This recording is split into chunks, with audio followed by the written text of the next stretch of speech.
Monsieur Piprazol, un représentant de produits pharmaceutiques qui me rendait visite régulièrement, se divertissait en regardant un film de propagande politique.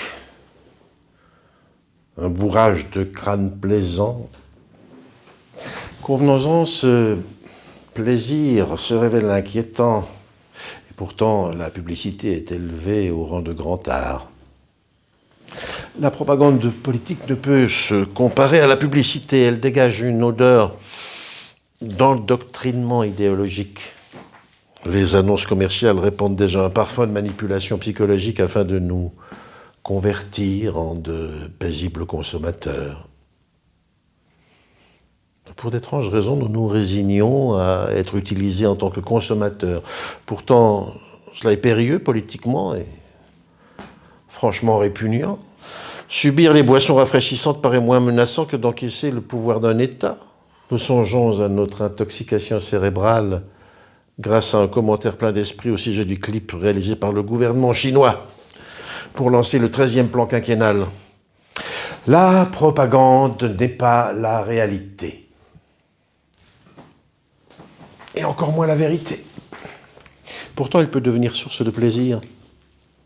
D'autant plus que notre être est issu de la société de masse urbaine de l'après-guerre.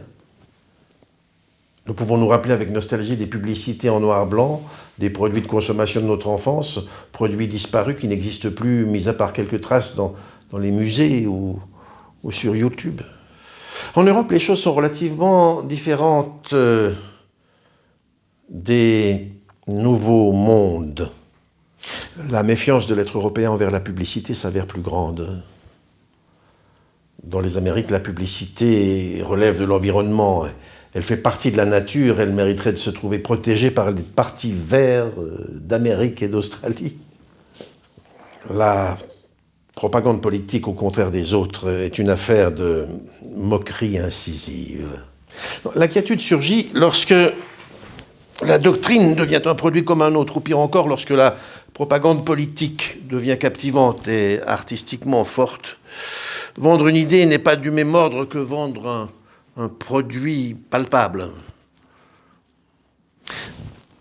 Le camarade Xi Jinping apparaît dans un clip animé sur fond de culture vidéo pop avec un décor aux couleurs pétantes et bouquet psychédélique sur des musiques de Yellow Submarine ou de Led Zeppelin.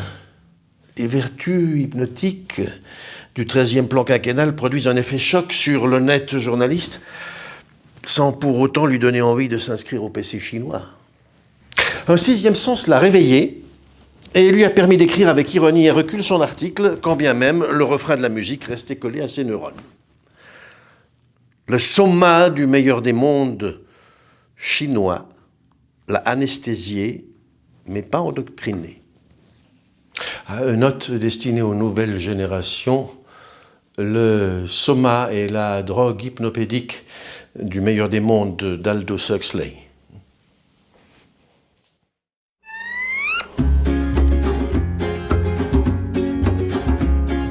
Hey, have you guys heard what's going on in China? President Xi Jinping's new style? Yes, and there's more. The Shisanu. The what? China's 13th five-year plan. Yeah, the Shisanu. Oh.